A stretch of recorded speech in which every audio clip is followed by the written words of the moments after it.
Final గా Harihara Veera Mallu movie అయితే చూడడం జరిగింది. లిటరల్లీ పవన్ కళ్యాణ్ గారి ఇంట్రడక్షన్ సీన్ ఉంటుంది. ఈ సీన్ కి మనం తెచ్చుకున్న పేపర్లన్నీ అయిపోతాయి భయ్యా. అసలు ఈ మూవీ అందరి ఫ్యాన్స్ కి నచ్చుతుందా లేదా, అసలు ఈ మూవీ స్టోరీలో దమ్ముందా లేదా, అసలు హరిహర వీరమల్లు ఎవరు, కోహినూర్ డైమండ్ కోసం ఎటువంటి ప్రయత్నాలు చేస్తాడు, మన నిధి అగర్వాల్ మధ్య అండ్ మన పవన్ కళ్యాణ్ మధ్య ఉండే సీన్స్ ని ఏ విధంగా చూపించారు, అసలు సోది లేకుండా మాట్లాడుకోవాలంటే ఈ మూవీ అసలు థియేటర్ లో ఆడుతుందా లేదా, ఈ మూవీకి ప్రొడ్యూసర్ పెట్టిన డబ్బులు వెనుకకు వస్తాయా లేదా, ఇదంతా కాదు, మీరు కొనుక్కున్న టికెట్ కి న్యాయం జరుగుతుందా లేదా అనే టాపిక్స్ పై డీటెయిల్ గా మాట్లాడుకుందాం. ఇక ఇలాంటి జెన్యూన్ రివ్యూస్ కోసం ప్లీజ్ లైక్ చేసుకోండి.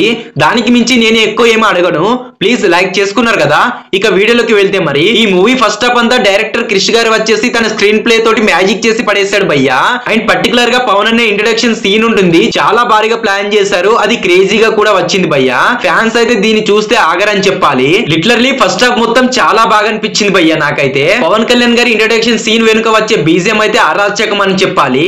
ఆ ప్రొడక్షన్ వర్క్ కానివ్వండి, ఆ థీమ్స్ కానివ్వండి, చాలా బాగా అనిపించాయి నాకైతే. ఇక సెకండ్ హాఫ్ స్టార్ట్ అయ్యింది, అసలు ఎందుకు స్టార్ట్ అయ్యింది అనే ఫీల్ అయితే తెప్పించింది భయ్యా. సెకండ్ హాఫ్ లో అసలు స్టోరీ టెల్లింగ్ అవ్వనివ్వండి, క్యారెక్టరైజేషన్ కానివ్వండి, అసలు ఏం డెడికేషన్ పెట్టి తీయనట్టు అనిపించింది భయ్యా నాకైతే. లాస్ట్ క్లైమాక్స్ సీన్ ఉంటుంది, అసలు దీన్ని క్రిష్ గారు డైరెక్ట్ చేశారా అని అనిపించేలా తీశారు భయ్యా.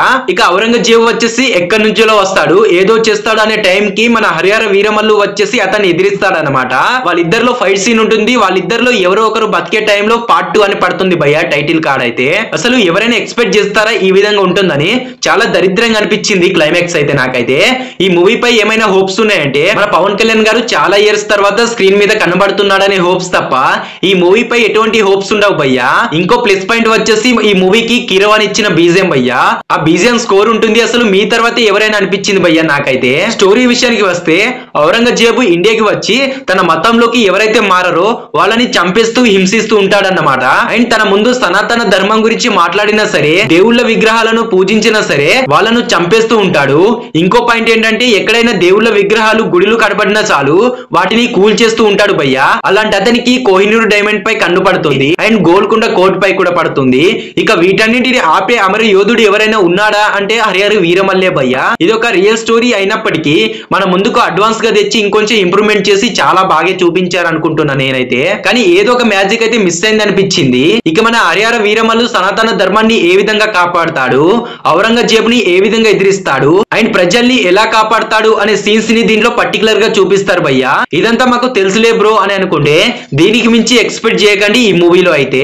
ఏదైనా ఎక్స్పెక్ట్ చేయాలంటే బ్యాక్గ్రౌండ్ మ్యూజిక్ అండ్ పవన్ అనే ఇంట్రడక్షన్ సీన్ తప్ప ఈ మూవీలో ఏముండదు, అంత డొల్లా. పక్కా మాట్లాడుకోవాలంటే పవన్ కళ్యాణ్ గారి ఫ్యాన్స్ అయితే డిసప్పాయింట్ చేసేలా అనిపించింది భయ్యా నాకైతే. వాళ్ళు తప్ప ఈ మూవీని అంత ఇంట్రెస్టింగ్ గా ఎండ్ అయ్యేదాకా ఎవరు చూడరు భయ్యా.